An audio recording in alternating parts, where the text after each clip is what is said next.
Hello all. ఇంట్లోనే సింపుల్‌గా గులాబ్ జామ్ చేసుకోవచ్చండి. బయట కొనే అవసరమే లేదు. సాఫ్ట్‌గా చాలా బాగా వస్తాయి. మీరు కూడా ట్రై చేయండి. ముందుగా నాకైతే ఇక్కడ 2 కప్పుల వరకి పిండి వచ్చింది.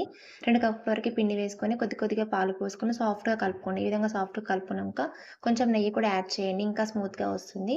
నెయ్యి కూడా యాడ్ చేసుకొని మంచిగా కలుపుకొని ఒక 5 నిమిషాలు పక్కన పెట్టండి. 5 నిమిషాల తర్వాత కొంచెం కొంచెం బాల్స్ లాగా తీసుకొని ఈ విధంగా రౌండ్ లాగా చేసుకొని పక్కన పెట్టండి. తర్వాత షుగర్ సిరప్ కోసం మనం ఏ కప్పుతో అయితే పిండి తీసుకున్నామో అదే కప్పుతోని 2 కప్పుల వరకి షుగర్, 2 కప్పుల వరకి వాటర్ కూడా వేసుకొని షుగర్ మొత్తాన్ని కరిగించుకోండి. ఈ విధంగా షుగర్ కరుగుతున్నప్పుడు కొంచెం స్టిక్కీగా వస్తే సరిపోతుంది.